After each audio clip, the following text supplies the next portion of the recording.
what people's issue with Acolyte has nothing to do with her race. Heck, it has nothing even to do with her acting. She's not even a bad actor. But my biggest issue with Acolyte is that there doesn't need to be any more like Star Wars stuff, honestly, that has to do with any of this. Like, we really just don't need anything more in the Star Wars universe. We really don't, unless it plays into a lot of the stories that we knew. Again, I think that if they had made a lot of the new movies based around Finn, then people would care more. But Disney Star Wars, unfortunately, has been run so much into the ground that it wouldn't matter if Disney actually came out with something good now. People just wouldn't care anymore because it's been destroyed. So we're also talking about a company that has destroyed 4 of the biggest properties in the world, right? Marvel, Star Wars, Doctor Who, and Pixar. I think the reason why is just because they're not capable of making anything good anymore because they have to push the agenda. My like not at all secret gay agenda. And so like I feel like wherever I could, just basically adding queerness. So nowadays it's sort of looking at it as, do we just make it somewhat okay, tolerable, but nobody talks about it? Or do we just keep leaning in on the things that everybody hates about it, and then that keeps it in the conversation? Because technically, that's the only reason why we're talking about the Acolyte still. That's the only reason why it's relevant, is because no one likes it, right? Yes, my child. If it was any sort of like good made content, we'd all be like, yeah, it's fine, and then that's it. We wouldn't all be here right now. But something right? we have to understand too, though, is like all these comments, all these videos, all these reactions. Disney doesn't care about any of this. They can care less. They can care less what we're saying about this show. They're going to continue what they're doing. But it's not going to change anything. Here's my take on it. It's like politics. Any politician, you can't admit you did something wrong. Right. So much so that you have to blame other people. And in the case of Disney, they're blaming fans. Because, you know, honestly, I think I would respect Disney more if they would just come out and say, we made mistakes, that this was a bad idea. Rather than, you know, it seemed like with the Acolyte, they were doing preemptive strikes against us. But you know why? But you know why they can't, though, right? Because of the message, right? Because if they admit they made a mistake, then they have to admit that the message isn't working. I agree with you. They'll never do that. I agree with you, but at the same time, I would respect them more if they could admit that, okay, we missed the mark on this. Sure, we'd all respect them more if they did, but it's not going to happen. Also, the longer you sort of persist with the mistake and the more you double down on it, the more your ego stake is invested in it, and the harder it is then to row back. With something like Star Wars, it's very hard to do. Rings of Power as well, and Amazon make that very difficult to do because they've spent so much money, they've made a mistake. They decided that the mistake wasn't their mistake, it was the fans' mistake, because the fans are the racist, evil bigots who hate women and gay people and blacks and all the rest of it. And they keep doubling down on this, and they've done it so many times now that if they started to say, you know what, maybe we fucked up, then they would have to admit that they will have to fire basically everyone they've hired in the last 10 years. And I don't really see them doing that. Amazon, when Rings of Power is bought out, spends a huge amount of time trying to suppress negative criticism. And Disney spends a huge amount of time and money trying to impress influencers on social media. And I don't think they would do that if they didn't think influencing people mattered. Like, you can't say they see the value in positive influence, but they don't see any problem with negative influence. But what I'm saying is it's not enough for them to change.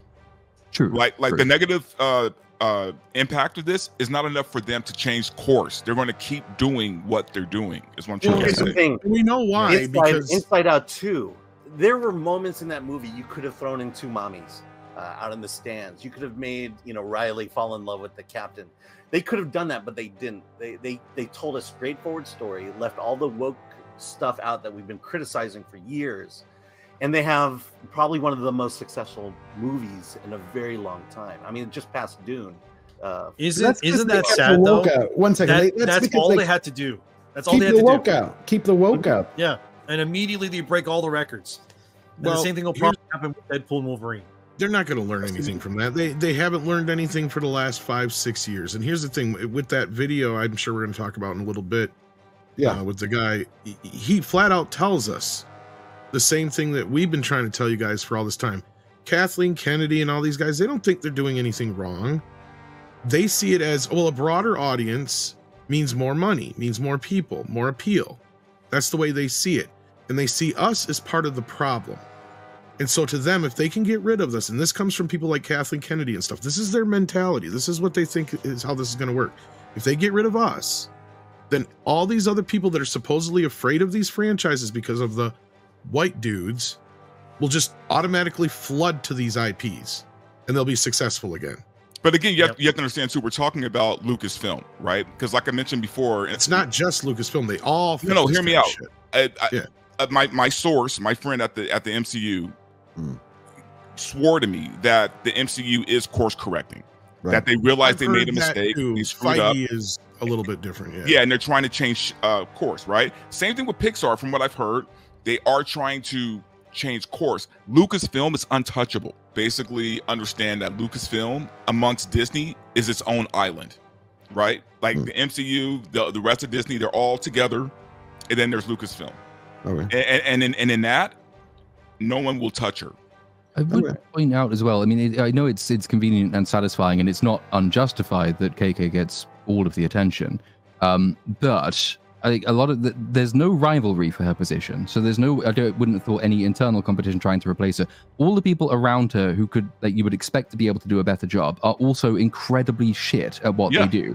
Like, lots of people say, "Oh, Dave Filoni will save Star Wars." Dave Filoni had free reign on Ahsoka, and then he was promoted to be effectively in charge of every creative endeavor that Disney Star Wars puts out. Ahsoka was terrible. Dave Filoni had so many ideas about turning the sequel trilogy into a matriarchal-focused thing. Dave Filoni's a load of crap. Yep. There's no one underneath Kathleen Kennedy who should know better, who does know better. That's another of the problems. I mean, that everyone sort of latches on to Filoni because he's got this reputation as being George Lucas's protege. Well, okay, but he's still shit. What about Favreau? What happened to Jon Favreau? Yeah. I mean, for all intended purpose, he was the guy who knew better. Or, we all felt like he knew better. And have they just beaten him? But I've also heard John is not. He's looking for an exit strategy. He's not really in there. Yeah, I doubt he wants to be tied down to this. Not only that, I mean, it's pretty obvious where shit went to hell. John had more control when Kathy was over there worried about other things, not so much Star Wars. And as soon as Bob Chapek, and this is one of the stupidest things Bob Chapek ever did, he told her to quit worrying about Blood and Bone and all this other crap over here, get back over here to Lucasfilm and worry about Star Wars, Indiana Jones, and Willow. That's what Lucasfilm is. At that moment was when The Mandalorian went to shit. That's when Gina Carano got fired. All that stuff lines up perfectly. So like at that moment's when Kathleen Kennedy decided she's going to reinsert herself back into Star Wars, where she had kind of seemingly stepped away a little bit after the movies were done. And Favreau was kind of just playing around in the Mandoverse.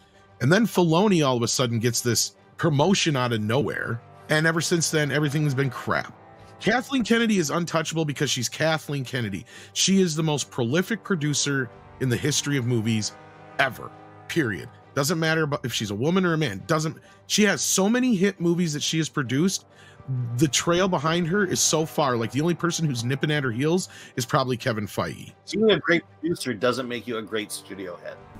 And it occurred to me one day that the perfect person to take over the company was Kathy. It's just such a perfect fit. We are trying to grow in the workforce a number of women in executive positions, and with the movies that we're making, and with the protagonists are women, are women, are women. Mm-hmm. And I think that it's making a huge difference in the stories that we're trying to tell. May we have some spice creams? Those are not for little girls who run away from home. Oh.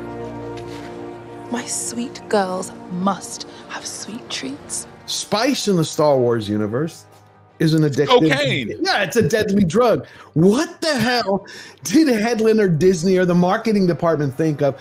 Okay, we're going to put 2 black children without a father who want drugs. I mean, I had my cousin ask me this. And they refer to it as sweet treats. Right. Like, what the hell are they thinking there? It's like, this is our... The street name is Sweet Treats. Sweet Treats. It's like they're making this show for the people in California. Hey, don't put that on us, man. Don't put that on us.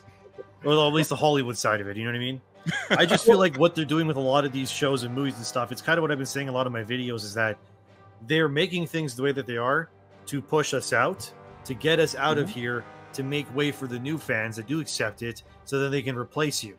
So in their eyes, sure, they're going to lose money, they're going to lose fans, which is us, but they don't care because we're not fans to them. We are the problem, right? So except we're not going anywhere. But it's the same thing that Games Workshop is pushing with like Warhammer 40K. A lot of video games are the same way too. Wolverine. Yeah, everything. They're just pushing you all out because they're going, you don't think the way we want you to think. So we're going to keep doing this until eventually you just give up.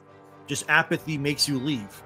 And then over the next few decades, a bunch of new people will be born and grow up on all the ideas that we love and want, and they'll become our new fans. And then it's all, you know, it's all gravy at that point. There are no new fans. Kids aren't watching this stuff. Zero. Young people aren't watching this stuff. You know, I was on a show the other day where a teenager was hopped online, and he basically said that him and his friends only see about 3 movies a year at the theater. They think that they're going to inherit these fans just out of nowhere, right? That's not how it works, though. That's the problem. You got to have I think you're right in generational the sense of they're not going out to see okay stuff. They didn't go see Furiosa. They didn't go see. But if it's exceptional and if it's good, they will go out and see it. They will make an event out of it.